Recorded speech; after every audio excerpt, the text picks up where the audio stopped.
আসসালামু আলাইকুম দর্শক, শুভেচ্ছা নিন। আপনাদের সবাইকে স্বাগত জানাচ্ছি আমি কনক সরোয়ার। আজকের অনুষ্ঠানে দর্শক শিরোনাম দেখে বুঝতে পারছেন, বাংলাদেশের নিরাপত্তা উপদেষ্টা ডক্টর খলিলের সাথে ভারতের নিরাপত্তা উপদেষ্টা অজিত দোভালের একটি বৈঠক হয়েছে। একটি বলা চলে পত্রিকা যেভাবে এসেছে, একটি এক্সক্লুসিভ বৈঠক, একান্ত বৈঠক হয়েছে। আপনারা জানেন নিরাপত্তা উপদেষ্টাদের একটি বৈঠক চলছে ভারতে। সেই বৈঠকে ডক্টর খলিল একদিন আগেই চলে গেছেন, দুদিন আগেই চলে গেছেন। বৃহস্পতিবারে বৈঠক, উনি মঙ্গলবার চলে গেছেন ভারতে এবং এই বৈঠকটি হয়েছে। এবং এই বৈঠকে কি হলো এই বিষয়টা নিয়ে আমরা একটু আলোচনা করব। পাশাপাশি এটি গোজামিলের নির্বাচনের দিকে দেশ আবার যাচ্ছে এমনটাই মনে হচ্ছে।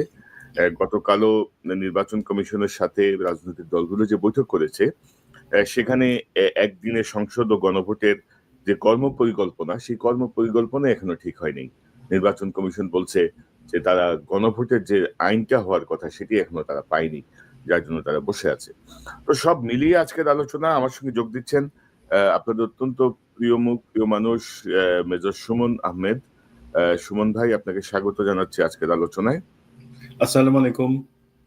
ওয়ালাইকুম আসসালাম। আমি আসলে আপনার কাছ থেকে বিস্তারিত জানবো নির্বাচনের বিষয়টা এবং অন্যান্য বিষয়গুলো। প্রথমে আমরা যদি একটু শুরু করি যে অজিত দোভালের সঙ্গে যে বৈঠকটা হলো, সে বৈঠকটা ধরেন হাসিনার ফাঁসির আদেশের অনেক দুদিন পরেই এই যে অজিত দোভালের সাথে ইন্ডিয়াতে যে বৈঠক, এই বৈঠকটা আপনি কিভাবে দেখেন বা আপনার কাছে কি খবর আছে? ইন্ডিয়ান পত্রিকা এবং বাংলাদেশের পত্রিকা মিলিয়ে আমরা যতটুকু আভাস পেয়েছি যে হাসিনার প্রসঙ্গটা এখানে এক্সক্লুসিভলি আলোচনা হয়েছে। বাংলাদেশ ফেরত চায় হাসিনাকে। তো আপনি তো খোঁজ খবর রাখছিলেন, আপনার কাছে কি খবর আছে বা এই বৈঠকের গুরুত্ব বা এই বৈঠকটা সম্পর্কে জানতে চাই। জি, প্রথম কথা, এটা হচ্ছে কলম্বো সিকিউরিটি কনক্লেভ, যেটা একটা বাংলাদেশ গত বছর যার মেম্বার হয়েছে অফিসিয়ালি। এছাড়া মালদ্বীপস আছে, ইন্ডিয়া তো অবশ্যই আছে, শ্রীলঙ্কা আছে, বাংলাদেশ সেটার অংশ। তো এটা একটা ফর্মাল বৈঠক। আমরা যদি সেই বৈঠকে আমাদের বাংলাদেশ থেকে একটা প্রতিনিধি দল বা নিরাপত্তা উপদেষ্টা যাওয়াটা যৌক্তিক কিনা সেই প্রশ্ন করি, আসলে সেটা প্রশ্ন করার এখন সময় না। গত বছর 2024-এর নভেম্বরে আমরা যখন এই কনক্লেভের পার্ট হইলাম, তখনই আমাদের প্রশ্ন করার যদি কোনো কারণ ছিল, তখন প্রশ্ন করা যাইতো যে কেন আমরা ভারত যেখানে একটা লিডিং ফোর্স সেখানে বা লিডিং এলিমেন্টস সেখানে কেন আমরা যাব। তো আমরা সেটার অংশ। এখন সেই আলোকে সাদা দাগে এটা একটা রুটিন কনফারেন্স ছিল এই 5টা দেশে, এবং সেটা ভারতে এবার অনুষ্ঠিত হয়েছে, সেখানে বাংলাদেশ গেছে। বাট এখানে আপনি যে জিনিসটা ইম্পর্টেন্ট অ্যানালজিটা আনছেন যে হাসিনা পরবর্তী বাংলাদেশ 1, 2 নাম্বার হচ্ছে এই মিটিংটা হয়েছে হাসিনার ফাঁসির আদেশের পরে। সেখানে অ্যাকচুয়ালি তাহলে এটার প্রেক্ষিতটা কি? এখন আমরা একটু যদি প্রথমে আসি হাসিনার ব্যাপারটাতে। হাসিনার জিনিসটা কি দেখেন, আপনার সাথে গত মাসে একটা প্রোগ্রামে আমরা আলাপ করছিলাম। হাসিনা একটা অডিও বার্তা ছিল, সেটাতে সে মনে আছে যে সে বলছিল যে আমাদের সামরিক বাহিনীর অফিসাররা কি এত ভীতু, তাদের কি সাহস নাই যে তারা এটার ইউনিট সরকারকে হটায় দিতে পারে না, বা এই ধরনের জিনিস। তখন একটা জিনিস আসলে আমি বলতে ভুলে গেছিলাম, বাট আমাদের দর্শকরা, আমরা তো আমি দুজনই দর্শকের মন্তব্যগুলা খুব সিরিয়াসলি আমরা সেগুলাকে দেখি, এবং ওখানে কিন্তু অনেক দর্শক একটা জিনিস বলছিলেন যেটাই পরিষ্কার, সেটা হচ্ছে সাহসের প্রশ্ন যদি আসে না, আমাদের সাহস নাই।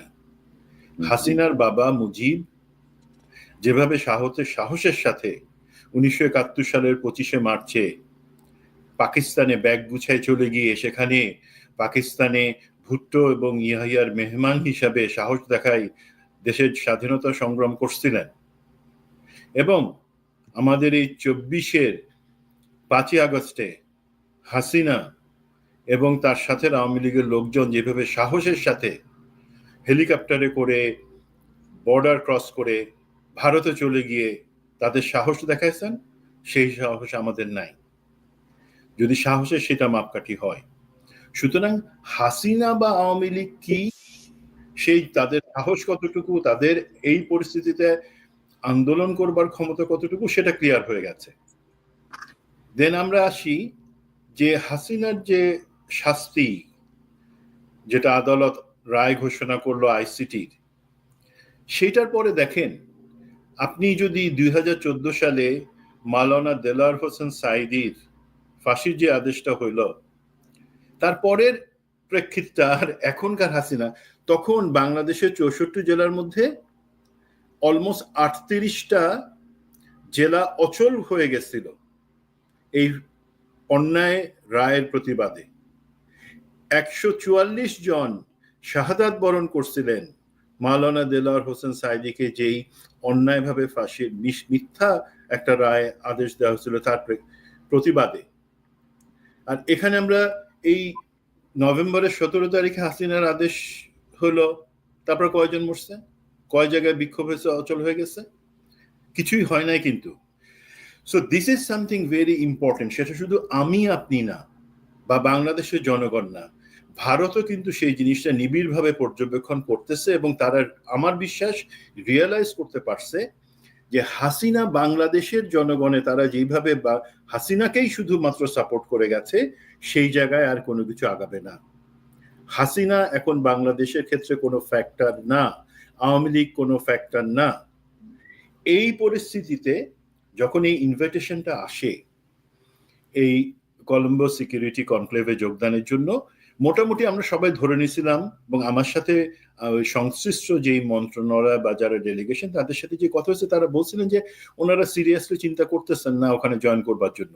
বাট প্রফেসর ইউনুস, আমি যতদূর জানি, উনি নিজ থেকে বললেন যে আমাদের তো এখন এঙ্গেজড হওয়ার, আমাদের যে বার্তা সেটা সুস্পষ্টভাবে ভারতের কাছে পৌঁছায় দেওয়ার জন্য এটাই সময়, 1 নাম্বার। 2 নাম্বার হচ্ছে এটা একটা কনফারেন্স, আমরা তো ডিপ্লোম্যাটিক হিসাবে ধরেন ভারতের সাথে আমাদের কূটনৈতিক সম্পর্ক ছিন্ন করি নাই।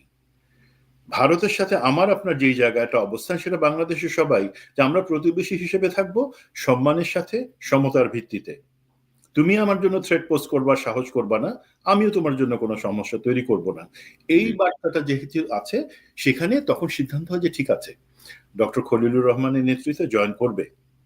এবং জয়েন করার পরে যথারীতি উনি ওনার আজকের যে ভাষণটা সেটা আপনারা শুনেছেন, সেখানে যে জিনিসগুলো বলা হয়েছে যে বাংলাদেশ কারো ইশারায় চলবে না, 1 নাম্বার পয়েন্ট। 2 নাম্বার বলা হয়েছে যে আমাদের উপর অযাচিতভাবে মিডিয়া আক্রমণ চলছে, এবং এই যে ভারত মহাসাগরীয় বা বঙ্গোপসাগরের নিচে যে অঞ্চলটা আছে, এই ঘিরে যে দেশগুলা, তাদের মধ্যে সিকিউরিটি কোঅপারেশনের গুরুত্বপূর্ণ, সেটা একটা এক্সপেক্টেড।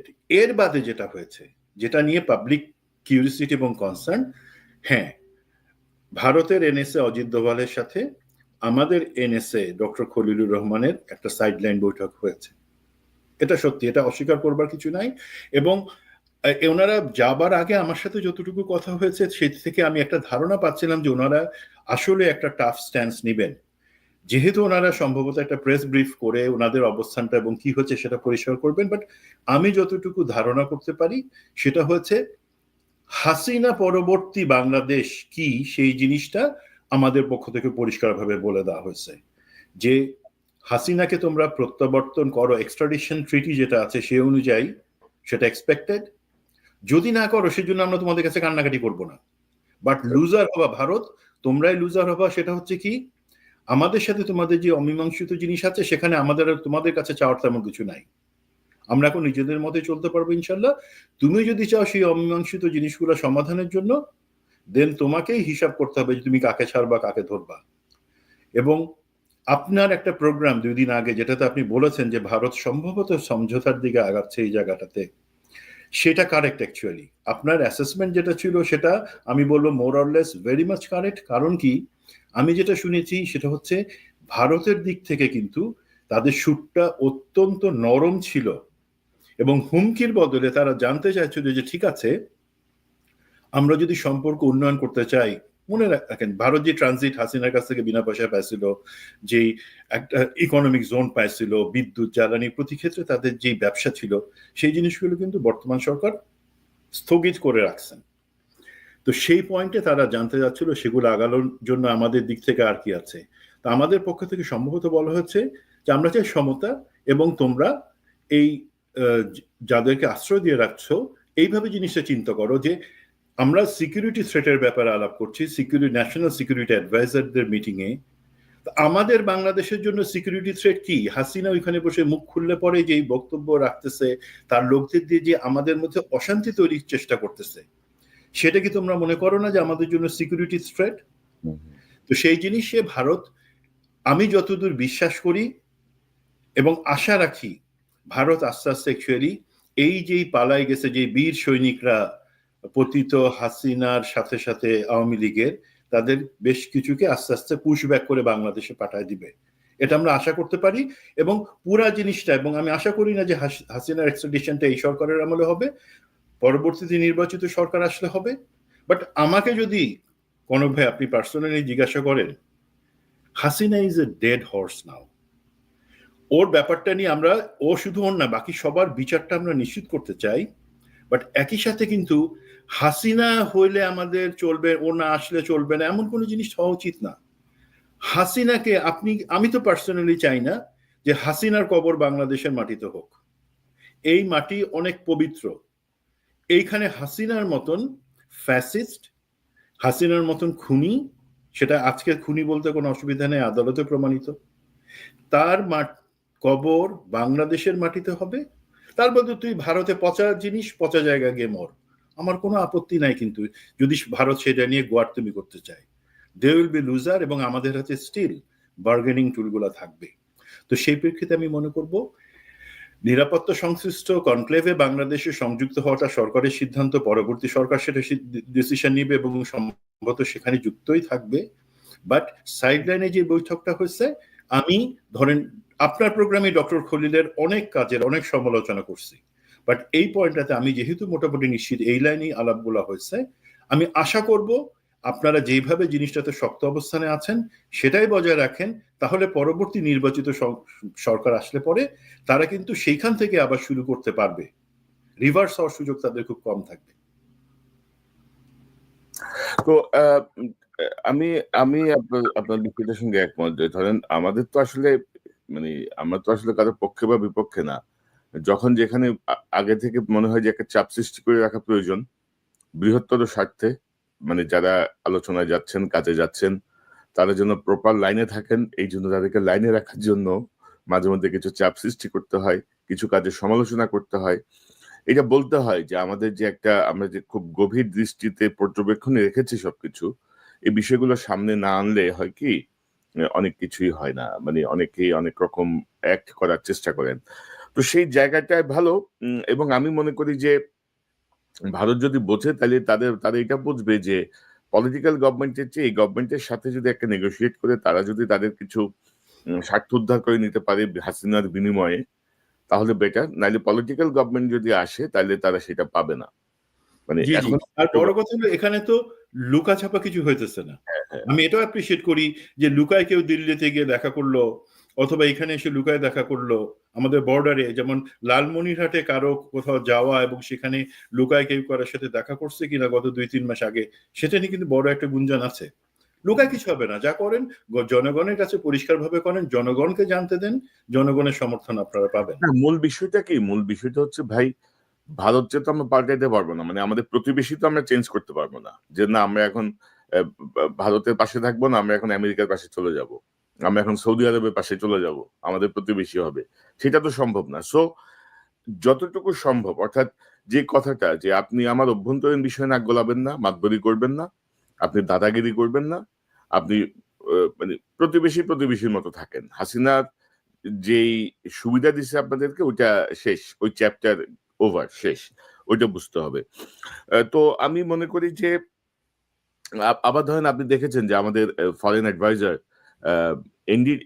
ইন্ডিয়া টুডে টিভির সাথে একটা ইন্টারভিউ দিয়েছেন, এবং সেখানেও কিন্তু ধরেন তাদের যে সুর, কথা বলার যে স্টাইল, ইন্ডিয়া টুডের থেকে জানতে চাওয়া হয়েছিল যে হাসিনাকে যদি আমরা দেই তাহলে মাইনরিটির উপরে নির্যাতন বন্ধ হবে কিনা, মানে একটা ফালতু সব ওরা ওই দেখেন হাসিনাকে নিয়ে কিন্তু খুব স্ট্রিক্ট কোনো বক্তব্য আসতেছে না, ওই মাইনরিটি ইস্যু এই ইস্যু ওই ইস্যু মিলায় তারা একটা ভজঘট পাকানোর চেষ্টা করতেছে। বাট মেইন স্ট্রিম মিডিয়া তারা কিন্তু ধরেন এই বিষয়টাকে তারা যেভাবে ট্রিটমেন্ট দিচ্ছে বা বিজেপির সঙ্গে ঘনিষ্ঠ যে মিডিয়াগুলো তাদের ট্রিটমেন্টে মনে হচ্ছে যেন ইন্ডিয়া হাসিনা থেকে আসলে হাসিনা মাথার উপর থেকে হাত সরাই নিছে আর কি।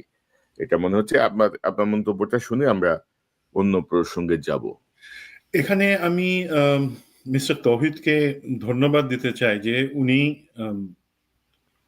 আপনি যদি ওনার প্রথম থেকে 5ই আগস্ট পরবর্তী ওনার বক্তব্যগুলো অবস্থান এবং বিশেষ করে পাকিস্তানের সাথে বাংলাদেশের সম্পর্কের ক্ষেত্রে উনি যেই জটিলতা তৈরি করার মতন কিছু মন্তব্য করছিলেন সেগুলোর আমরা সমালোচনা করছি, এবং এইখান থেকে আমি বলবো যে উনি যেই যতটুকু বক্তব্য শুনছি আমার কাছে মনে হচ্ছে উনি সেখান থেকে কিছুটা উপরে এসে কিছুটা মেরুদণ্ড সোজা করে কথা বলার চেষ্টা করছেন। বাট দুইটা জায়গা আমার আপত্তি আছে কোনো ভাই। একটা হচ্ছে ওনার এই জিনিসটা বা ব্যাখ্যা হাসিনা সংক্রান্ত ব্যাখ্যার জন্য ভারতীয় মিডিয়ার সাথে কথা বলাটা প্রথমে কেন জরুরি হলো? আমাদের দেশের মিডিয়া আছে, সেটা ভালো লাগে না আপনাদের? তাছাড়া আন্তর্জাতিক স্বনাম খ্যাত মিডিয়া আছে, আল জাজিরা। আপনারা বলেন আল জাজিরার সাথে ইন্টারভিউ করবেন, আপনারা বলেন বিবিসি ওয়ার্ল্ডের সাথে ইন্টারভিউ করবেন, সিএনএন এর সাথে করবেন, আমরা ব্যবস্থা করে দিচ্ছি। যেগুলো নিউট্রাল তাদের সাথে কথা বলে সেই জিনিসগুলো জানান। দ্বিতীয় যে জিনিসটা হচ্ছে এই যে ভারত যেই জিনিসটা সবসময় করে যে তাদের পক্ষ থেকে বলবার সমস্ত মিথ্যা কিছু ভিত্তিহীন জিনিসকে পুঁজি করে তারা প্রশ্নগুলা করে। তো প্রশ্নের উত্তর দেওয়ার সময় আমি জানি আপনি একজন ডিপ্লোম্যাট, আপনাকে ডিপ্লোম্যাটিক অ্যান্সার দিতে হবে। আমার মতো তো আপনি বলতে পারবেন না যে ভারতের তেরি বেরি করলে থাপ্পড় দিয়ে বসায় দিব, আপনি বলতে পারবেন না। বাট আপনার প্রথমেই বলা উচিত এইসব ক্ষেত্রে যে আপনার প্রশ্নটাই ভিত্তিহীন, বাট সেই ক্ষেত্রে আমাদের উত্তরটা আমি এইভাবে দিচ্ছি। আমি ডিপ্লোমেসি অত বুঝি না, পড়াশুনো আপনাদের লাইনে করি নাই, বাট এটা সাধারণ জিনিস। তো সেই জায়গায় আপনাকে ক্লিয়ার করা উচিত ছিল। তবে আপনি যেটা বললেন সেটাই আমার মাথায় প্রথম থেকে ভাবনা ছিল যে আমাদের পররাষ্ট্রমন্ত্রীর মর্যাদায় যে ব্যক্তি তিনি কেন ভারতের একটা চ্যানেলে সাক্ষাৎকার দিবেন? ভারতের কোনো মন্ত্রীকে আমাদের চ্যানেল সাক্ষাৎকার নিতে পারবে না। 2 নাম্বার হচ্ছে তৌহিদ হোসেন একটু ভারতপন্থী, এটা আমরা সবাই জানি। উনি দীর্ঘদিন ভারতে কাজ করেছেন, বাংলাদেশ মানে ভারতে কাজ করেছেন, মানে আমাদের হাই কমিশনে তিনি কর্মকর্তা ছিলেন, সম্মত রাষ্ট্রদূত ছিলেন। তো ওইটা হচ্ছে গিয়ে ওনার দীর্ঘ সময় পোস্টিং, এবং আপনি যদি দেখেন উনি প্রেজেন্টারকে বলছিলেন ভাই বলে সম্বোধন করছিলেন, ভাই। জি জি, খুবই অবজেকশনেবল সম্বোধন করছিলেন। আমি আপনাকে বলতে পারি কনক ভাই, তাই না? আমি বলতে পারি, কিন্তু এখন আপনি যখন মন্ত্রী হয়ে যাবেন বা আমি যখন মন্ত্রী হয়ে যাব তখন আপনি একটা একটা পজিশনের একটা অনার তো আছে, তাই না? এবং আমি কিন্তু সেই প্রেজেন্টারে সেই অনারটা আমি দেখি নাই। বা আমাদের তৌহিদ হোসেন যে দেখলে আমার কেন মনে হয় কি জানেন, উনি একটু বাঁকা হয়ে থাকে সবসময়, দাঁড়াইতে পারে না সোজা হয়ে। উনি মেরুদণ্ড সোজা আমি দেখি না, মনে হয় উনি সবসময় বাঁকা হয়ে আছে। কেমন যেন একটা আমরা চাই যে এগুলো হোক, মানে আমরা এখন হাসিনার বিচারটা ফাইনালাইজ করতে চাই, যেন দৃষ্টান্ত হয়ে থাকে পৃথিবীর বুকে যে গণহত্যাকারীদের কোনো ক্ষমা নাই। তো আপনার ওই থেকে শব্দ আসছে, খুব সম্ভবত বাইরে কাজটা করছে নাকি? আমি এখানে আমার গার্ডেনার, সে গার্ডেন ক্লিন করতেছে, সরি ফর তো আমরা কি অন্য প্রসঙ্গে যাই যে একটি গোজামালের নির্বাচনের পথে বাংলাদেশ যাচ্ছে আর কি। ধরেন গতকাল আমরা যেটা দেখলাম যে 13টা রাজনৈতিক দলের সঙ্গে সংলাপে অংশ নিয়েছে নির্বাচন commission, BNP, Jamaat Islami, NCP, গণসংহতি আন্দোলন, নাগরিক ঐক্য, নাগরিক অধিকার পরিষদ, বাংলাদেশ জাতীয় পার্টি, জাতীয়তাবাদী গণতান্ত্রিক আন্দোলন, বাংলাদেশ রিপাবলিক পার্টি, বাসদ সমাজতান্ত্রিক দল, বাংলাদেশ লেবার পার্টি, মাইনরিটি জনতা পার্টি। এত পার্টি আছে তাও জানি না। 55টা নিবন্ধিত দলের মধ্যে 4 দিনে 48 দলের সঙ্গে নির্বাচন কমিশন বৈঠক করেছে, এবং সে বৈঠকের ফলাফল আসলে মানে কি বলবো, ধরেন আজকে নভেম্বরের 20 তারিখ, তফসিল ঘোষণা করার কথা হচ্ছে ডিসেম্বরের 5 থেকে 7-এর মধ্যে, আর নির্বাচন হওয়ার কথা হচ্ছে ফেব্রুয়ারির 5 তারিখে। তো আজকে থেকে যদি আপনি হিসাব করেন, নভেম্বর 20 থেকে ডিসেম্বর 20, 30 দিন ধরেন, ডিসেম্বর 20 থেকে জানুয়ারি 20, 30 দিন, 60 দিন, ওইদিকে ধরেন আপনি আরো 15 দিন। তো 75 দিন ধরেন, আমরা ধরে নিলাম, মানে 75-76 দিন ধরেন আজকের দিন থেকে। তো 76 দিন আগে এসে ধরেন যে আলোচনাটা হওয়া দরকার, তারা এখনো কর্ম পরিকল্পনা চাচ্ছে। গণভোট ও আচরণবিধি প্রতিপালনের সক্ষমতা নিয়ে প্রশ্ন উঠছে। মাঠ প্রশাসনের রদবদল ও নির্বাচনী কর্মকর্তা নিয়োগ নিয়ে নানা বিতর্ক চলছে। আমি যদি আমি এটার আলোকে একটা স্লাইড তৈরি করেছিলাম যে বিএনপি বলছে যে একই দিনে নির্বাচন ও গণভোট, ইসির স্পষ্ট পরিকল্পনা চেয়েছে। ডিসিদেরকে বাদ দিয়ে ইসির নিজস্ব কর্মকর্তা দিয়ে রিটার্নিং অফিসার বানানোর প্রস্তাব দিয়েছে বিএনপি। আচরণ বিধিতে শাস্তির বিধান স্পষ্ট নয়, এটাকে সাধারণীকরণ, জেনারেলাইজ করার বা ক্লিয়ার করার একটা দাবি জানিয়েছে বিএনপি। জামাত ইসলামী ডিসিএসপির রদবদলকে পরিকল্পিত বলছে। জামাত ইসলামী বলছে যে একটা জায়গায় কাউকে বদলি করা হচ্ছে, আবার সে বসে যাওয়ার আগে আবার বদলি করা হচ্ছে, এটাকে তারা পরিকল্পিত বলছে। তারা, জামাতের দাবি হচ্ছে তফসিলের পরে লটারির মাধ্যমে এইসব বদলিগুলা করতে হবে। একই দিনে 2 ভোটে ভোটার বিভ্রান্ত হবে বলে জামাত মন্তব্য করছে। আচরণবিধির অসঙ্গতি তারা তুলে ধরছে। এনসিপি বলছে গণভোটের প্রক্রিয়া, নীতিমালা ও সময়সীমা জানতে চেয়েছে। আচরণবিধিকে নিপীড়নমূলক বলে সমালোচনা করেছে। পোস্টার নিষিদ্ধের বিরোধিতা করেছে। দলীয় প্রধান ছাড়া অন্য ছবি নিষিদ্ধে সৃষ্ট জটিলতা তুলে ধরে তারা প্রশ্ন রেখেছে। গণসংহতি আন্দোলন একই দিনে 2 ভোটে আলাদা বুথের প্রয়োজন বলে মন্তব্য করেছে। গণনার সময় দীর্ঘ হবে বলে মন্তব্য। পোস্টার, বিলবোর্ড নিষেধাজ্ঞা পুনর্বিবেচনার দাবি। দলগুলোর সঙ্গে আলোচনা ছাড়া আইন সংশোধনকে ভুল সিদ্ধান্ত বলে মন্তব্য। নাগরিক ঐক্য এবং অন্যান্য দল বলছে অবৈধ অস্ত্র উদ্ধার, বৈধ অস্ত্র জমার প্রস্তাব। আওয়ামী ঘরানা রাজনৈতিক দলগুলোর অংশগ্রহণ ঠেকানোর দাবি। নিরপেক্ষ নির্বাচনের জন্য নানা প্রস্তাব তারা দিচ্ছে। নির্বাচন কমিশন বলছে যে গণভোট আইনের জন্য তারা অপেক্ষা করছে, আইন হলে তারা প্রস্তুতি শুরু করবে। এখন ডক্টর ইউনূস খুব সম্ভবত 13 তারিখে এই ঘোষণাটা দিয়েছেন যে নির্বাচন এবং গণভোট একই সঙ্গে হবে ইত্যাদি ইত্যাদি। 7 দিন পার হয়ে গেলেও কিন্তু এখন পর্যন্ত গণভোটের আইন যেটা গভর্নমেন্ট যে ওইটা এখনো আসে নাই। তো কঠোর আচরণবিধি বাস্তবায়নে সবার সহযোগিতা আছে চায় নির্বাচন কমিশন। এখন তো এই যে ধরেন এইসব এই বিষয়গুলো তো আছে। পাশাপাশি আমি যদি আপনাকে বলি যে আমাদের যেটা আছে আর কি, যে নির্বাচন কমিশনের এখনো ধরেন ওই যে বডি ক্যামেরা কেনা হবে, এখনো ড্রোন কেনা হবে। আমি যদি আপনাকে একটা সংবাদ দেখাই, তারপরে আপনার সাথে আলোচনায় ছেড়ে দেবো আপনার কাছে। নির্বাচনের দিকে দেশ যাচ্ছে, কি পরিস্থিতি কি? জি, অবশ্যই নির্বাচনের দিকে দেশ যাচ্ছে, বাট সেটা কেমন নির্বাচন, দ্যাটস দ্য কোশ্চেন। জি, এখন প্রথমে যেটাতে আসি, আপনি যে ভুলে যাবো হয়তো বডি ক্যাম, হ্যাঁ এটা আগে থেকেই সিদ্ধান্ত ছিল, সেই জায়গায় ইলেকশন কমিশনের সেই ডিমান্ডটা করছিল। ভাই বডি ক্যাম বা অন্যান্য জিনিসগুলো এগুলো হচ্ছে আনুষঙ্গিক। হাজার বডি ক্যাম থাকুক, হাজার অনলাইন থাকুক, আপনি কিন্তু জিনিসটা ঠেকাইতে পারবেন না যতক্ষণ পর্যন্ত। আমি একটা বিষয় অ্যাড করে দিই দর্শক। সুমন, মেজর সুমন প্রায় 60টি নির্বাচন কন্ডাক্ট করেছেন বাংলাদেশে। তো নির্বাচন নিয়ে তার যে ব্যক্তিগত অভিজ্ঞতা, ধরেন এই যে বডি ক্যামের কথা বলছি আমরা, ড্রোনের কথা বলছি আমরা, কি করবেন আপনি বডি ক্যাম দিয়ে রেকর্ড করে কি করবেন? ওই বডি ক্যামের ফুটেজ দেখে যে ওই সিদ্ধান্ত হইতে হইতে সংসদের মেয়াদ শেষ হয়ে যাবে। এরকম বহু ঘটনা বাংলাদেশে আছে। তো মূল জায়গাটা কি, মূল চ্যালেঞ্জটা কি, কেন আমরা এটাকে গোজামিলে নির্বাচনের দিকে যাচ্ছে বলে মনে করছি?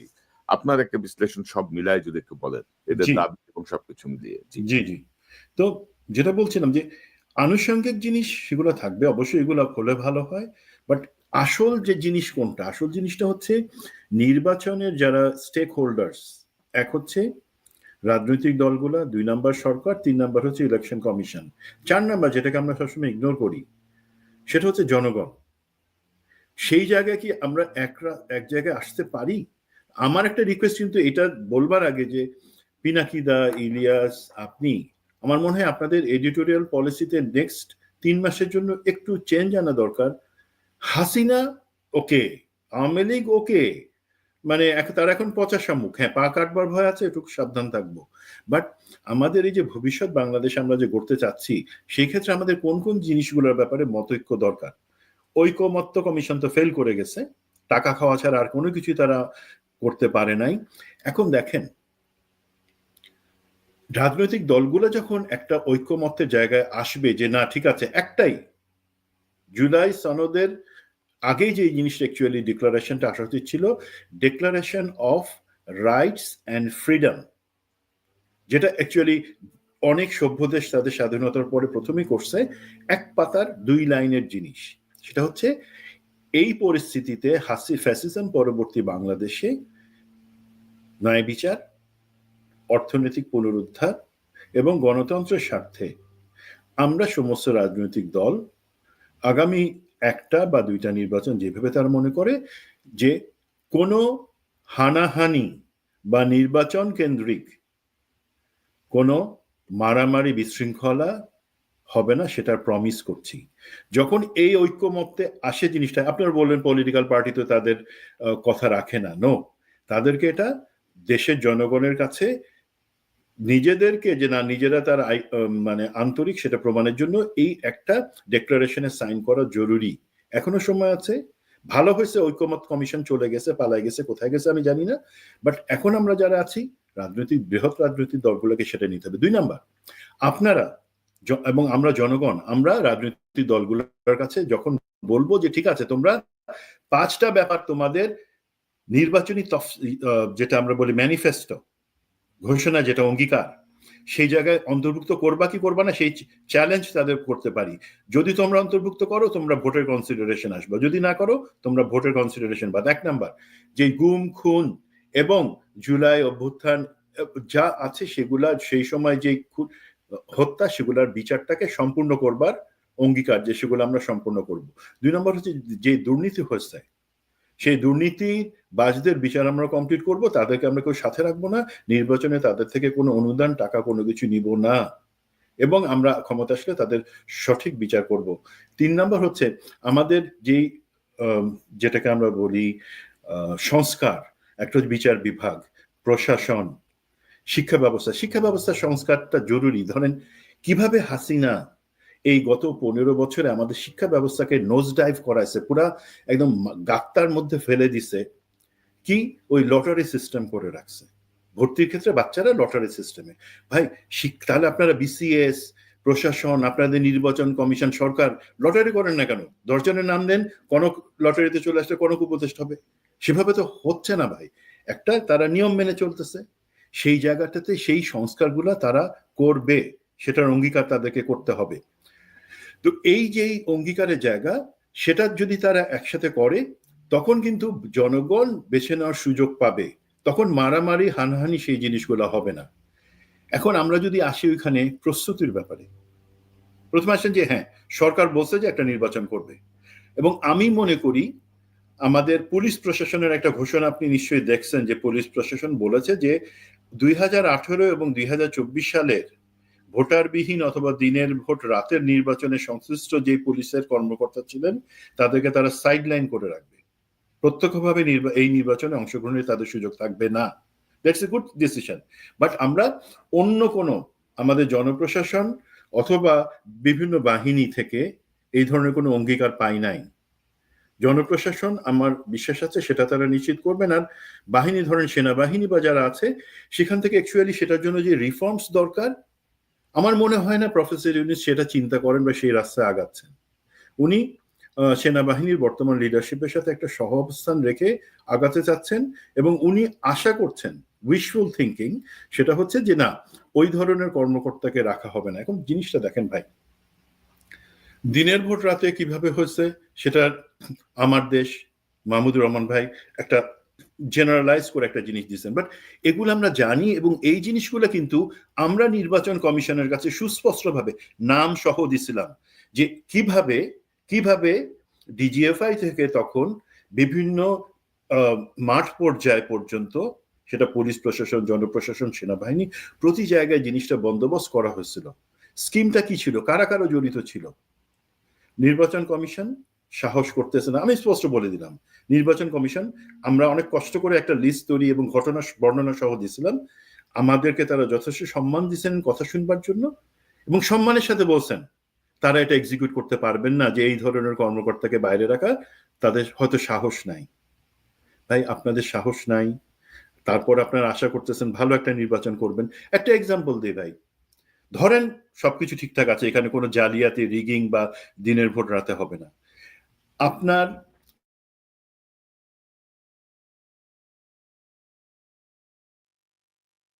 করতো, হত্যা করতো, বাট পুলিশ তো এখন মাজা ভাঙা, তার শক্তি অন দ্য স্পট, পুলিশ সেগুলাকে নিয়ন্ত্রণে নিয়ে নেয় বকাচকা 2-3টা লাঠি পেটা করে, এবং তারপরে কিন্তু সারাদিনে সেখানে আর কোনো গন্ডগোল, সেটা খুনাখুনি পর্যন্ত গড়ায় না। এখন কি, এখন আপনার মনে হয় পুলিশ আপনার কথা শুনবে? ভোটাররা সব যারা আছে ওখানে, তারা পুলিশের তো কোনো দাম নাই। এখন যেটা হচ্ছে, আমি যতদূর জানি, আনসার এবং বিজিবির সংখ্যা বাড়ায়, ভোট কেন্দ্র পর্যন্ত সেখানে নিয়োগ করার চিন্তা হচ্ছে। That is a good sign, তারা সেটা নিয়ন্ত্রণ করতে পারবেন। দ্বিতীয় যে জিনিসটা হচ্ছে, আমার একটা দাবি থাকবে নির্বাচন কমিশনের কাছে, আপনারা নিশ্চিত করেন যে উপজেলা পর্যন্ত আর্মি ডেপ্লয়েড যে সিস্টেমটা আমরা দেখে আসছি, সেখানে স্ট্রাইকিং ফোর্স অবশ্যই উপজেলা লেভেল পর্যন্ত আপনারা থাকবেন, বাট সে স্ট্রাইকিং ফোর্সকে আপনারা নির্বাচনের 3 দিন আগে এবং নির্বাচনের পরবর্তী 3 দিন, এই 7টা দিন আপনারা ইউনিয়ন পর্যায়ে মিনিমাম রাখবেন। মানে কি, আপনাদের ধরেন যে ডেপ্লয়মেন্ট, সেখান থেকে আপনারা 16টা পিক আপকে 8টা ভাগে 2-2 করে ভাগ করে নিশ্চিত করবেন সারা প্রতিটা গ্রাম এবং ইউনিয়নের পর্যায়ে যা আছে নোডাল পয়েন্টস সেখানে যাবে, এবং এমনভাবে স্থাপিত থাকবে যে ম্যাক্সিমাম 15 মিনিটের মধ্যে যদি কোথাও কোনো গন্ডগোল হয়, পুলিশ ফেইল করে, সেই জায়গায় তারা ইন্টারভিন করতে পারে। সেখানে বডি ক্যাম, ড্রোন কোনো কিছু দিয়ে কাজ হবে না, যদি না ওইভাবে আপনি ডেপ্লয়মেন্টটাকে পুশ ফরওয়ার্ড করে সামনে নিয়ে আসেন। এবং আরেকটা জিনিস হচ্ছে, নির্বাচনের দিনটা আসলে শুধু গোলযোগের দিন না। নির্বাচন আপনি যখন তাফসিল ডিক্লেয়ার করবেন, তারপর থেকে নির্বাচনে যে প্রচার অভিযান হবে, সেখানে তো 2টা জিনিস, একটা হচ্ছে রাজনৈতিক দলগুলোকে সংযত হতে হবে, আর 2 নম্বর হচ্ছে আমাদের ফোর্সকে, পুলিশকে সব জায়গায় কিন্তু তখন থেকে নিরাপত্তা নিশ্চিতের দায়িত্বে যাইতে হবে। সেটা কি সম্ভব? আর্মি যতই বলুক তারা 90,000 ডিপ্লয় করবে, এটা ইম্পসিবল। আর্মি আগের মতোই ডিপ্লয় করবে, তাদের ট্রুপস মাঠে আছে, রেস্ট অ্যান্ড রিফিটের জন্য 50%কে পাঠানো হয়েছে, তারা রিফ্রেশড হয়ে আসবে, ইটস ওকে। আর্মি যে পর্যন্ত থাকুক না কেন, ইম্পর্টেন্ট জিনিস হচ্ছে রাজনৈতিক দলগুলোর সদিচ্ছা। দেখেন, আজকে যদি এই একটা নির্বাচন আমাদের গোলযোগপূর্ণ হয়, সহিংসতা হয়, তখন কিন্তু ভারত এবং তার সাথে যারা লোক আছে তারাই বলবার সুযোগ পাবে যে একটা সুষ্ঠু নির্বাচন হয় নাই। যেই দল পাওয়ারে আসবে সে কি চাবে যে আমি একটা গোলযোগপূর্ণ নির্বাচনের সিল কাঁধের মধ্যে নিয়ে সরকার গঠন করব? আপনাদের তো আপনাদের ভালোর জন্যই হবে সেটা। তো এই যে লুপহোলস গুলো আছে, আবার আপনি দেখেন গণভোট, এখন ওই প্রস্তাবনায় 2-একটা পার্টি বলছে আলাদা বুথ। ভাই, আপনি এখানে ভোট দিয়ে আমরা জানি যে আমাদেরকে প্রেসিডেন্ট প্লাস হচ্ছে সেনেটর প্লাস হচ্ছে কংগ্রেসম্যান প্লাস হচ্ছে লোকাল মেয়র সবকিছু একই সাথে একই ভোটে আমরা সিলেক্ট করি, আলাদা বুথের দরকার হয় না। বাট আমি সরকারকে প্রশ্ন করি, আপনারা গণভোট নিতেছেন, আপনারা গণভোটে যে জিনিসটা সংস্কারের যে প্রস্তাবনা বা জুলাই চার্টারকে রাখতেছেন, আপনারা কি আপনাদের দায়িত্বে জনগণকে বিভিন্ন মিডিয়ার মাধ্যমে ওয়াকিবহল করতেছেন, নলেজেবল করতেছেন যে অ্যাকচুয়ালি হ্যাঁ মানে কি আর না মানে কি? আরে ভাই, সরকারি তো এখনো ক্লিয়ার না, সরকারি তো ক্লিয়ার না যে কি করবো আমরা। হ্যাঁ, এই জায়গায় সরকারের কিন্তু যদি সত্যি, এটা তো জুলাই ঘোষণাপত্র তো আপনারাই লিখছেন, আপনারাই দিচ্ছেন জনগণের পক্ষ থেকে, এটা তো আপনাদেরই দায়িত্ব যে ভাই, এটাকে সহজ করে লোকের কাছে বলা। লোকে তো ওইখানে গিয়ে 10 মিনিট ধরে সেটা করবে না। আপনি ভাই, প্রচারণা চালাচ্ছেন না না, কিছু। আমরা আসলে একটা বিশাল সুযোগ হারাইছি। আপনি যে বলছিলেন শিক্ষাক্ষেত্রে সংস্কার বা অন্যান্য সংস্কার, ডক্টর ইউনূসের আসলে এই গত 15 মাস যদি বিশ্লেষণ করেন, ওনার একটা কাজই খুব বেস্ট একটা ওয়ার্ক হয়েছে, যে জুলাই বিপ্লবের বিষয়টাকে উনি জাতিসংঘ দিয়ে তদন্ত করাইছে। এইটা ওনার মাথার থেকে একটা ভালো জিনিস বেরিয়েছিল, কারণ এই জাতিসংঘের এই ইনভেস্টিগেশন রিপোর্টটা, এটাই ওয়ার্ল্ড ওয়াইড স্বীকৃতি এবং এটাই স্ট্যান্ডার্ড হয়ে দাঁড়ায় আছে। আর কোনো কিছুই জুলাই বিপ্লবের পরে ওনার কোনো কার্যকর সিদ্ধান্ত দেখি নেই। হাসিনার বিচার হইতে 15 মাস সময় লাগে না, যেখানে রক্তের দগদগে ঘা, মানে ছাত্ররা কাতরাচ্ছে, যেখানে সকল কিছু মানে জল জলে দগদগে ঘায়ের মতো মানুষের মনের মধ্যে, সেখানে এই বিচার হইতে 15 মাস লাগে না। এই বিচার তাও হইছে, ভালো কথা। আমরা ভুলে গেছি যে কিভাবে কারা এই 626 জনকে আশ্রয় দিছিল, কারা এই সেনাবাহিনী জেনারেলদেরকে পালাই যেতে সহায়তা করছে, কারা কোথায় কি করছে, আমরা এগুলো সব ভুলে গেছি, আমরা সব ভুলে যাই। এবং ডক্টর ইউনূস ব্রিটিশ আমলের মানুষ, তো আর্মির ইউনিফর্ম দেখলে ওনার ভয় লাগে বোধহয়, উনি কোনো জবাবদিহিটাই উনি চাইতে রাজি না। তো আপনি মানে মানে মানে এটা ভাই খুবই ক্লিয়ার কথা। আমরা বারবার বলছি ভাই, ছাগল দিয়ে হাল চাষ করতেছেন, ঐক্যমত্য কমিশন মানে একটা ছাগল দিয়ে আপনি হাল চাষ করতেছেন, তাই হয়েছে, লেজে গোবরে করে ফেলছে। না ভাই, ঐকমত্য কমিশনের ব্যাপারে আমার যে অবজারভেশন সেটা আপনারটা হচ্ছে ছাগল দিয়ে। আমার কিন্তু যেটা মনে হয়, এবং এটা দুর্ভাগ্যজনক হবে আমার ধারণাটা যদি ঠিক হয়, ঐকমত্য কমিশনের যে সদস্য ছিলেন ধরেন মনির হায়দার এবং যারা, তারা ইচ্ছা করেই, কিন্তু এটা ছাগল না যে তারা বুঝেন না, তারা বুঝে সুঝে কিন্তু অনৈক্য লাগাই দিচ্ছেন পলিটিক্যাল পার্টিগুলোর মধ্যে।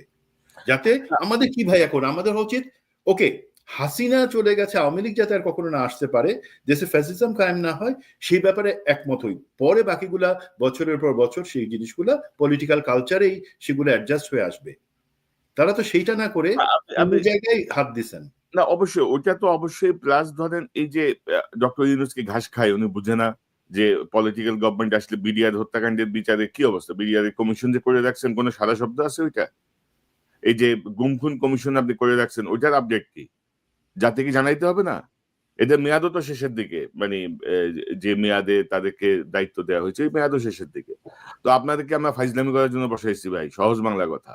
আপনি জ্ঞানী গুণী বুদ্ধিমান, আপনি নোবেল পাইছেন, তো আমি কি করতাম ভাই? আপনার যে দায়িত্ব দিছি সেই দায়িত্ব আপনি পালন করতে পারছেন না, আপনি পারেন নাই। আপনি আপনার থেকেও বুড়া লোকজন দিয়া বসছেন আপনার এই শাসনভার চালাইতে, একটা বিপ্লব পরবর্তী সরকার চালাইতে। আচ্ছা ভাই, বুড়া না বলি, উনি যথেষ্ট, বাট জিনিসটা হচ্ছে উনি যদি থাকেন, ওনার তো এতটুকু বোঝা উচিত না। সুমন ভাই, ব্যক্তি ইউনূসের জায়গায়, ওনার 3-0 থিওরি, ওনার নোবেল পুরস্কার, ওনার গ্রামীণ ব্যাংক, কোনো কিছু নিয়ে আমার কোনো মানে ইয়ে নাই। কিন্তু আমি আপনাকে যে দায়িত্বটা দিলাম, রাষ্ট্রের যে সুবিধা আপনি এখন নিচ্ছেন, বেতন, প্রোটোকলের যে আরাম আপনি নিচ্ছেন, সেটার জবাব তো আপনি আমাকে দিতে হবে। আমি রেমিটেন্স পাঠাই না বাংলাদেশে, আমার দাবি নাই। বাংলাদেশের মানুষের ট্যাক্সের টাকা আপনি চলতেছেন না এখন, তো ওটার দাবি নাই, আপনি এটা জবাব দিবেন না। আপনি বিপ্লব পরবর্তী আপনাকে কি ঘোড়া ঘাস কাটার জন্য বসেছি আমরা? এখানে কনক ভাই, যে জিনিসটা আমি আমাদের হতাশ করার জন্য বলতেছি না, বাট ফ্যাক্ট হচ্ছে কি, আপনি যেটা বলেন গুম কমিশনের মেয়াদ 2 দিনের মধ্যে শেষ হয়ে যাচ্ছে, এক নাম্বার। বিডিআর কমিশন তাদের যে রিপোর্ট দিবেন সেক্ষেত্রে কি দিবেন, আমার বিভিন্ন চাপের মধ্যে থেকে আমার যথেষ্ট সন্দেহ আছে। ধরেন গুম কমিশনে যে 252টা স্টাবলিশ, যেই জিনিসগুলা প্রমাণিত হয়েছে যে এই 252টা কেস নিয়ে তারা আগাইতে পারে, তার মধ্যে কিন্তু 3টা নিয়ে আইসিটি কাজ করেছে এবং রায় হয়েছে। বাকিগুলোর ভবিষ্যৎ কি বলেন তো ভাই?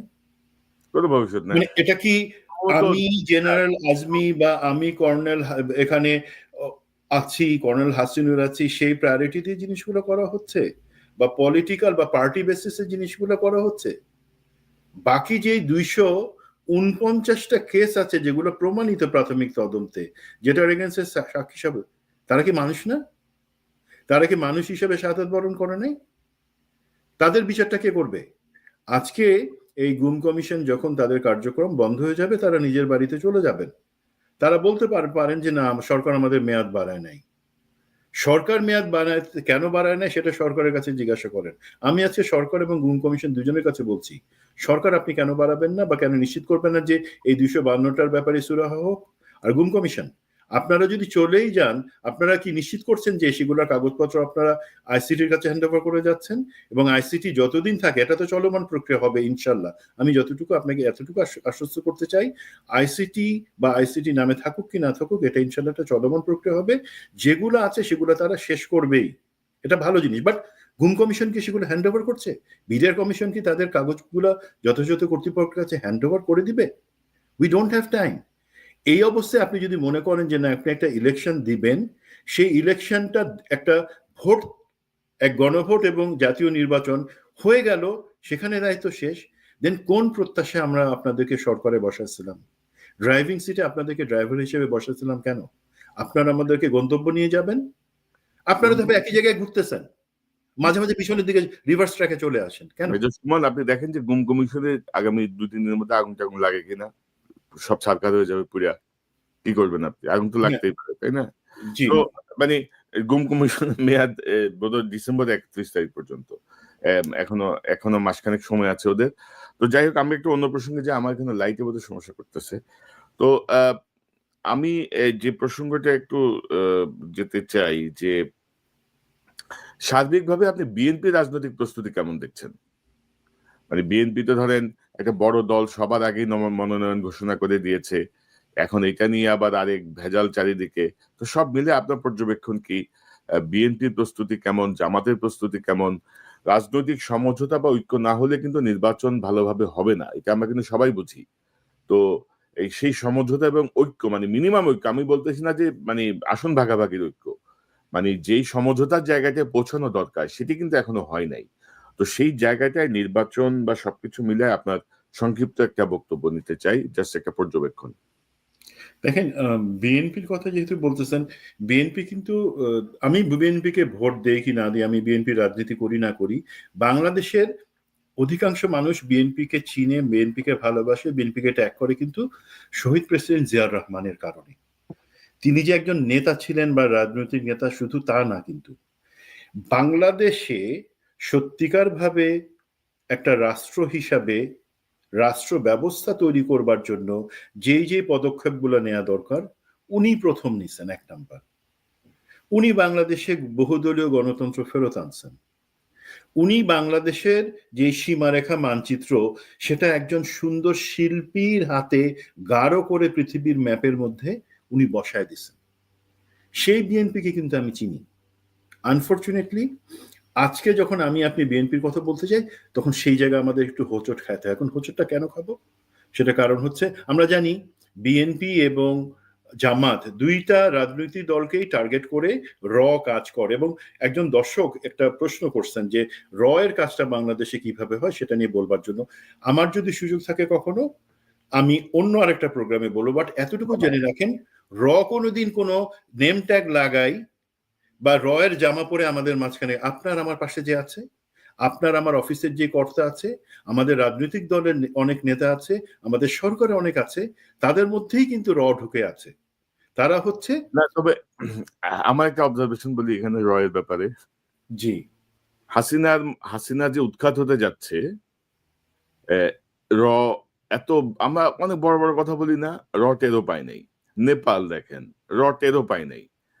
শ্রীলঙ্কা দেখেন, নেপাল র টেরও পায় নাই। মালদ্বীপ দেখেন, র টেরও পায় নাই। সো আমার মনে হয় কি জানেন তো? আমাদের দেশের এই চরিত্রহীন যে জায়গাগুলো আছে আরকি, সেনা কর্মকর্তা থেকে শুরু করে প্রশাসনের কর্মকর্তা, এই রয়ের যে একটা জুজু চারিদিকে, এই জুজুটাকে তারা কাজে লাগায়। তারাই বলে যে, "ভাই আমার কাছে ইনফরমেশন আছে। আমারে কত দিবা? আমারে কিন্তু জি সচিব বানাইতে হবে। আমারে কিন্তু মেজর জেনারেল বানাই দিতে হবে। তাইলে তোমারে আমি ইনফরমেশন দিব।" এটাই বুঝছেন তো? আমার জি মনে জি হয় না যে আপনার রয় আপনার ধারণাটাকে আমি উড়ায় দিব না, এটা অনেক ক্ষেত্রে সঠিক। তো এই ভারতীয় যে প্রেশার বা ভারতীয় যে ইচ্ছা, সেই ইচ্ছাটা এই জামাত বিএনপি সবার মাঝখানে চাপায় দেওয়ার একটা ইচ্ছা সবসময় আছে। তার এগেইনস্টে কিন্তু আমাদের এই বড় রাজনৈতিক গুলোকে কাজ করতেছে। এবং আমি যেহেতু এখন বিএনপির কথা বলবো, বিএনপির ব্যাপারে বলি যে আমাদের যে প্রত্যাশা, সেই প্রত্যাশার জায়গায় আমরা দেখতে চাই যে হ্যাঁ, শহীদ জিয়া যে রাস্তাটা বেছে নিয়েছিলেন, হ্যাঁ, শহীদ জিয়ার মতো লিডার আমরা পাবো কিনা কখনো জানি না, বাট আমরা তো পরিবারতন্ত্রের মধ্যেই আছি এখন। তার মধ্যে থেকে তাহলে সেটা একটা ভালো দিকও আছে। আমি সেই লেগাসিটা আমি ক্যারি ফরওয়ার্ড করি, আমি দেখাই যে হ্যাঁ, আমার বাবা যেই রাস্তায় যেইভাবে বিজ্ঞতার সাথে জিনিসগুলো করেছেন সেটা করি। আমাদের সবাইকে সেই যেই পর্যায়ে নেতা আছেন এখানে বিশ্বাস করতে হবে যে ঠিক আছে, আমার মধ্যে যদি নেতৃত্ব থাকে আমি 10টা লোকের ফালতু কথা শুনবো না। যদি আমার কথা ফালতু হয় প্লিজ আমার কথা শুনবেন না, বাট বিবেচনা করেন। 1 নাম্বার জিনিস হচ্ছে, আপনারা যে এই প্রাথমিক মনোনয়নটা দিলেন, সেই মনোনয়নটা অনেকে বলতেছেন সেটা জনাব তারেক রহমানের মনোনয়ন না, দলের একটা অংশের মনোনয়ন, তারা টেস্ট অ্যান্ড ট্রায়ালের জন্য এটা দিয়ে দেখতে যাচ্ছে না। এটা ওনার মনোনয়ন 237 আসনের, যেটা তার থেকে অ্যাপ্রুভ করা মনোনয়ন। তো সেখানে কিছু জিনিস আমরা দেখতে পাই যে কিছু আপনি আলাপ করছিলেন এটা নিয়ে, হুম, হুম, এবং দেখেন আমি শুধু আলাপ করবো একটা জায়গায় ধরা দিই, যে আপনারা যে এইবার সামরিক বাহিনীর কাউকে মনোনয়ন দিলেন না, যে তিনজনের কথা বলা হচ্ছে ওনারা তো ডাইনোসর যুগ থেকে আছেন, ওনারা প্রাগৈতিহাসিক সম্পদ, পুরাতাত্ত্বিক সম্পদ হিসেবে এখন জাদুঘরে যাওয়ার সময় হয়েছে। তার বাদে বর্তমান প্রজন্মের যারা আছে তাদেরকে মনোনয়ন দেওয়াটা অন্তত 8-10 জন কেন জরুরি ছিল, সেটা হচ্ছে কি, এই 17 বছর 15 বছর প্লাস 111 এর 2 বছর বিএনপির বিরুদ্ধে যে বিষদগার এবং বিএনপিকে সশস্ত্র বাহিনী থেকে যেভাবে ডিস্ট্যান্সিং করা হয়েছে প্রপাগান্ডার মাধ্যমে, একটা লোককে আপনি ইলেকশনের আগে বলেন যে সে তার এত টাকা আর্থিক কেলেঙ্কারি সিঙ্গাপুরে ধরা পড়ছে, টাকা আনা যাবে না, তাকে আপনি পিটাইলেন। এই যে চরিত্র হনন করা হয়েছে পার্টির এবং পার্টির লিডারশিপের, সেই জায়গা থেকে কিন্তু তারপরে বাকি 15 বছর একইভাবে চলে গেছে। ইভেন শহীদ প্রেসিডেন্ট জিয়াউর রহমানকে যখন তার বীরুত্তম খেতাবটা যখন কেড়ে নেওয়া হয়েছে, তখনও কিন্তু সেটাও একই উদ্দেশ্য করা হয়েছে। বিএনপি সেটা প্রতিবাদ করেনি, স্বাভাবিক। যদি আমি বালুর ট্রাক সরাতে না পারি খালেদা জিয়াকে বের করবার জন্য সেই সময়টাতে, তাহলে আমি এটাও করবো না, স্বাভাবিক। এখন এই তার বিপরীতে বিএনপির দরকার ছিল খুব, যে বিএনপি যে স্বাধীনতার পক্ষে শক্তি এবং বিএনপি এই ক্ষেত্রে আন্দোলনের ক্ষেত্রে একটা বড় ভূমিকা ছিল, সেটা জাস্টিফাই করার জন্য, কানেকশনটা এস্টাবলিশ করার জন্য আমাদের যারা রিটায়ার্ড অফিসার আছেন, যারা সত্যিকারভাবে জাতীয়তাবাদী আদর্শে বিশ্বাস করেন, কাজ করেছেন মাঠ পর্যায়ে, অনেক ভূমিকা রাখছেন, তাদেরকে মনোনয়ন চিন্তা করা উচিত ছিল। দেন তাহলে হতো কি, ব্রিজিং দ্য গ্যাপ, সেই জিনিসটা হতো। পরে আপনারা বিবেচনা করে সেই এলাকার দেখলেন দুইটা জিনিস কাজ করেছে। জনাব তারেক রহমান নিজ থেকে বলছেন যে একটা হচ্ছে ইলেক্টেবিলিটি, একটা হচ্ছে খুব কম বিতর্কিত কাউকে নির্বাচন, দুইটা কোয়ালিটি থাকতে হবে মনোনয়নের ক্ষেত্রে, উনি বলে দিচ্ছিলেন। খুব কম বিতর্কিত এবং বাট ইলেক্টেবিলিটি, নির্বাচনে জিতে আসার যোগ্যতা। এখন ইলেক্টেবিলিটি মানে কি টাকা পয়সা?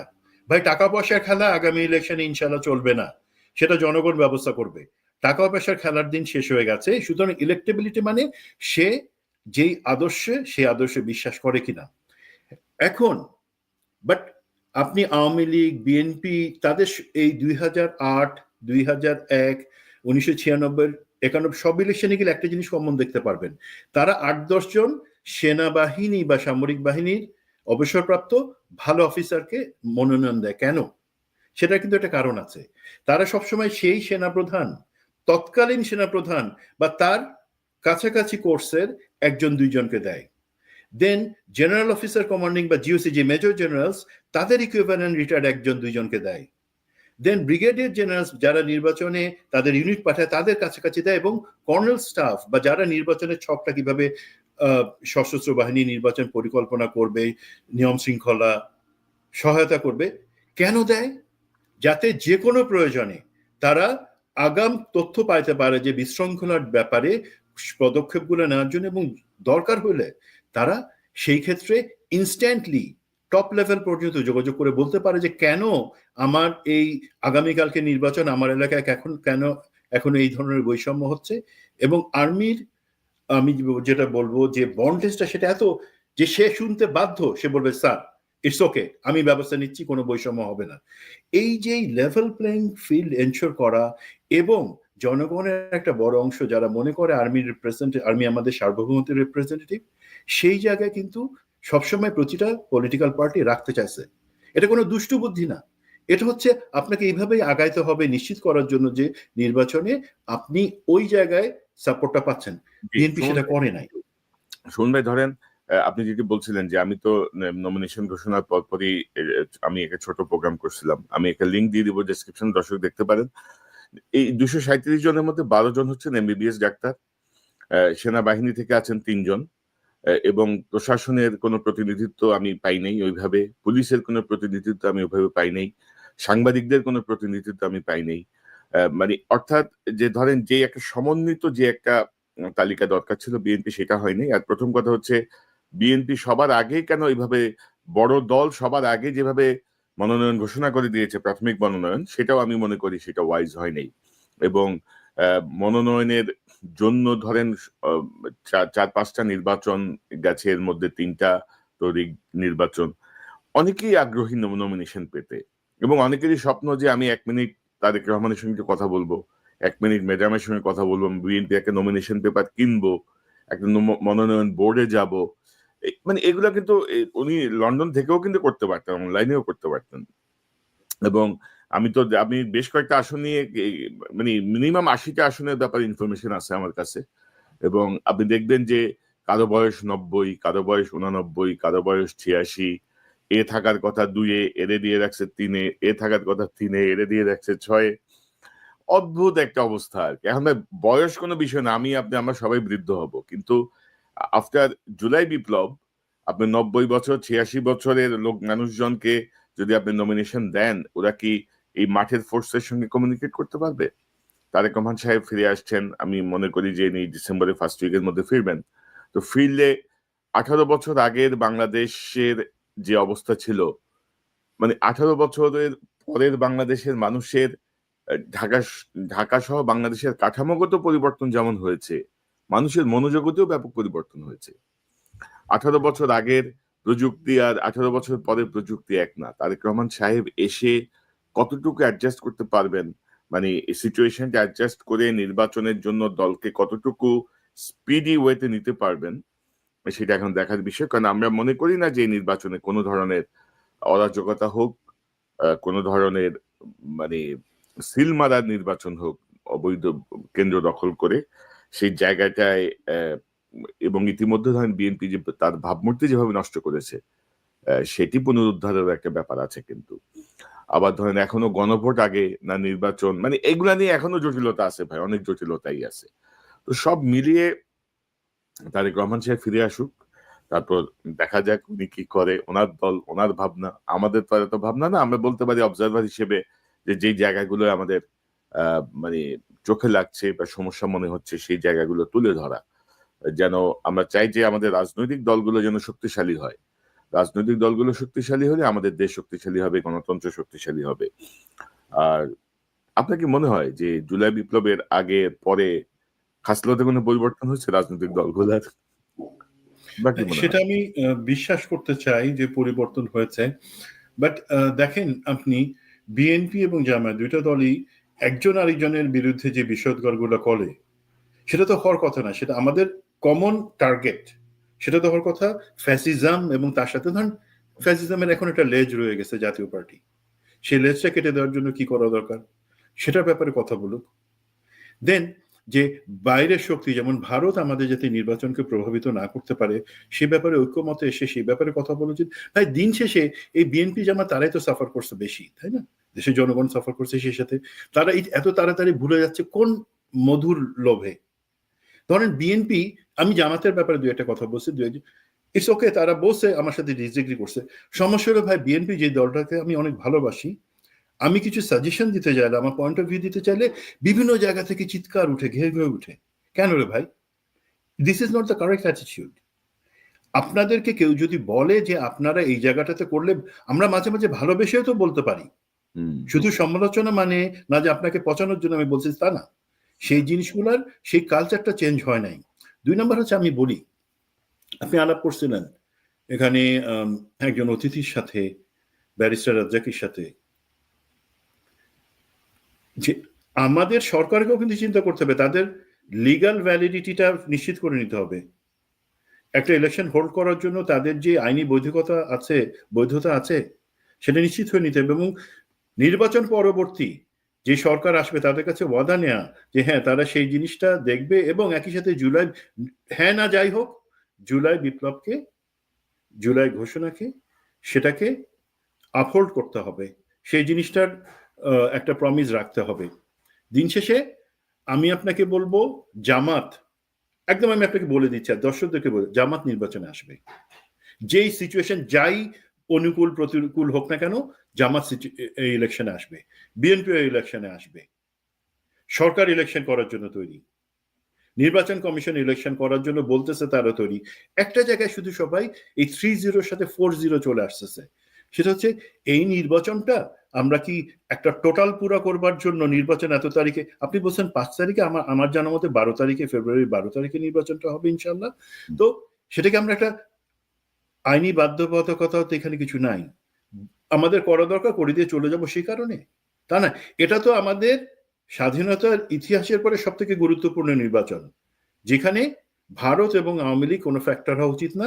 আমরা আমাদেরকে ভবিষ্যৎটা কিভাবে করবো সেইটা, সেই জায়গার নির্বাচনটা আপনি কিছু জায়গায় এই ব্ল্যাঙ্ক রেখে যে আমাদের একটা জায়গায় ঐক্যমত, আমরা নির্বাচনটা শান্তিপূর্ণভাবে করব, আমাদের ফোর্স কম থাকতে পারে, আমরা নিজেরা পলিটিক্যাল পার্টি নিজেদের মধ্যে মারামারি করে সিচুয়েশন খারাপ করব না, এই জায়গাটাতে জিরো হয়ে আছে ভাই। এই জায়গাটা যদি কাজ করেন, বডি ক্যাম্প লাগবে না, অন্য কিছু লাগবে না, ভারতের তোষামোদি লাগবে না, আওয়ামী লীগের ভোটার ক্যালকুলেশনে লাগবে না। সরি, আপনি যদি 1 মিনিট দেন, আমি যে জিনিসটা শুনতে চাই এবং বলি, এই জিনিসটা খুবই পেইনফুল। ধরেন কিছু ভারত প্রীতির কথা চলে আসছিল না কিছুদিন বিএনপি নেতৃত্বের বক্তব্যে। ধরেন আপনারা তো ওয়েস্ট করছেন আপনাদের যেই রিসোর্স, মুখের কথা। হাসিনার ফাঁসির পরে আপনাদের যে অবস্থান, আপনারা কি মুখ খুলে বলতে পারতেছেন যে হাসিনার ফাঁসি ঠিক হয়েছে, সঠিক রায় হয়েছে? কেউ বিবৃতিও দিতে পারতেছেন না। রকি আপনাদেরকে এমন কোনো মেডিসিন খাওয়ায় কোনো ক্যালকুলেশন দিছে যে তোমরা আওয়ামী লীগের ভোট নাও, সেটার ভোট 3 কোটি 4 কোটি, আর তোমাদের নিজের ভোটের সাথে বাকি যে আমরা যেটাকে বলি নিউট্রাল ভোটার, সাইলেন্ট ভোটার, তাদের থেকে বড় জোরে 1,50,00,000 পাবা, তার থেকে আওয়ামী লীগের ভোটটা তোমরা নিয়ে নাও, তোমাদের কাজে দিবে। প্লিজ, আওয়ামী লীগের কোনো লোক ভোট দিতে আসবে না, আওয়ামী লীগের কোনো ভোট বিএনপি জামাত আপনাদের কাছে যাবে না, এটা নিশ্চিত থাকেন। ওই হিসাব বাদ দিয়ে দেন প্লিজ। আপনারা দেশ, জাতি, জাতীয়তাবাদ এই জায়গায় স্থির থাকেন, ভোট আপনাদের হবে। ওইটাই। আর সবচেয়ে বড় কথা হচ্ছে নতুন যে প্রায় 4.5 কোটি যে ভোটার, নতুন ভোটার যারা আসলে এখন পর্যন্ত ভোট দেয় নাই, 2001-এর পরে যাদের জন্ম, তাদের বয়স এখন 25। তো 2001 সালে যে ছেলে জন্ম তার বয়স এখন 25, সে এখনো ভোট দেয় নাই। তো তাদের মানসিক জায়গাটা বিএনপি বুঝতে পারছে কিনা, জামাত বুঝতে পারছে কিনা, এটা হচ্ছে গুরুত্বপূর্ণ। আর ধরেন আমরা মোটামুটি ধরেন আমাদের বিপ্লব সংস্কার এগুলা বিষ মেরে দিছে, এই অন্তর্বর্তী সরকারের নামে মুরব্বী বাহিনী সব শেষ করে দিছে। এর মধ্যে কিছু উপদেষ্টা এর মধ্যে যোগ দিছে বিএনপির সাথে, যারা আসলে যেন মানে পিঠ বাঁচাতে পারে, দেশ থেকে পালাইতে পারে, তারা এই জন্য সমঝোতা করে ফেলছে অলরেডি। তো এগুলো আমাদের জন্য দুর্ভাগ্য। আমরা এত রক্তের বিনিময়ে যে ফ্যাসিজমকে আমরা হটালাম, আমরা সেই ঘুরে ফিরে আমাদের আসলে কোনো পরিবর্তন হইল না আর কি। শোন ভাই, এটা হচ্ছে দুঃখের কথা। বিএনপি সমালোচনা করেন, ভালোর জন্যই সমালোচনা করেন, আপনাদের বলবে গুপ্ত জামাত। আবার ধরেন এখন ধরেন মনোনয়ন নিয়ে যখন কথা বলতেছি তখন আবার বলে যে তোমার এত মাথা ব্যথা কেন, বিএনপি যা খুশি তা করুক। তো এই হচ্ছে কি অবস্থা। মানসিকতার কোনো পরিবর্তন হয় নাই। সবাই সবার মতো ভাবছে যে আমি ক্ষমতায় যাব। ক্ষমতায় যাওয়াটাই তো বড় কথা নয়, টিকে থাকতে পারবেন কিনা, কতদিন টিকে থাকতে পারবেন। কারণ হাসিনার মতো ফ্যাসিজম তো আর আপনারা করতে পারবেন না, হাসিনার মতো দমন পীড়ন আপনারা চালাইতে পারবেন না। তো সেই জায়গাটায় আমাদের অনেক শঙ্কা আর কি, অনেক জায়গা। আশা করি তারেক রহমান সাহেব দেশে ফিরে সকল রাজনৈতিক দলের সঙ্গে বসে একটা সমঝোতার পরিবেশ তৈরি করে আমরা একটা সুষ্ঠু নির্বাচনের দিকে যাব। কারণ আমরা জুলাই সনদও দেখলাম ইউনূস সরকার কিন্তু গোজামিল করছে। যেদিন সনদ স্বাক্ষর হবে সেদিন সকালেও আপনার একটা ধারা নতুন ভাবে প্রতিস্থাপিত হয়েছে। সো এই ইউনূস সরকারের অধীনে তাদের যে বডি ল্যাঙ্গুয়েজ বা তাদের যে ভাবসাব দেখতেছি, তাতে আমি গোজামিলের নির্বাচনের দিকে দেশ যাচ্ছে। হাতে যে সময় আছে এই সময়ের মধ্যে এত কিছু কেমনে গুছানো হবে। তিনটা নির্বাচনে সেনাবাহিনীর যারা অংশ নিয়েছিল তাদেরকে কিভাবে আপনি বাদ দেবেন, যারা হাসিনার কাছ থেকে ডেইলি অ্যালাউন্সও পাইছে, ক্যাশ টাকাও পাইছে, তাদেরকে আপনি কিভাবে বাদ দিবেন, পুলিশদেরকে কিভাবে বাদ দিবেন, কিভাবে কি করবেন, আসলে আমি বুঝতে পারছি না। আশা করি সামনে আরো ক্লিয়ার হবে। এবং নির্বাচন কমিশনে এখনো ফ্যাসিজমের সঙ্গে যুক্ত অনেকেই আছেন, এটা নিয়ে আমি নেক্সট একটা প্রোগ্রাম করব আশা করি। যেগুলো আমাদের কাছে তথ্য আছে আমরা তুলে ধরতে পারি ভাই, আপনারা যে যা খুশি সেটা করতে পারেন। মেজর সুমন আহমেদ, আপনাকে ধন্যবাদ, অসংখ্য ধন্যবাদ আপনার মূল্যবান সময়ের জন্য। হোপ ফর দ্য বেস্ট, এটা ছাড়া বলার কিছু নাই। ও আজকে তারেক রহমান সাহেবের জন্মদিন, 61তম জন্মদিন। আমরা তাকে জন্মদিনের শুভেচ্ছা জানাই এবং আমরা চাই যে তিনি দেশে ফিরে আসলে ভালো হইতো জন্মদিনের আগে।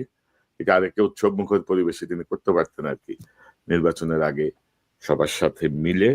এটা আমি একজন দর্শকের একটা কমেন্টস থেকে হঠাৎ মনে হলো বিষয়টা। তো আপনাকে অসংখ্য ধন্যবাদ মেজর সুমন আহমেদ। নিশ্চয়ই আমরা নিকট ভবিষ্যতে আবার কথা বলবো, আপনার যদি শেষ কোনো মন্তব্য থাকে। না ভাই, আলহামদুলিল্লাহ যতটুকু আমরা বলতে পারছি সেটা নিয়ে লোকে যাতে পজিটিভলি নেয়। আল্লাহ হাফেজ, আসসালামু আলাইকুম। ওয়ালাইকুম আসসালাম সুমন ভাই। দর্শক, এখন যেটা অনুষ্ঠান শুনলে নিশ্চয়ই আপনার আলোচনা মর্মার্থ উপলব্ধি করতে সক্ষম হবেন।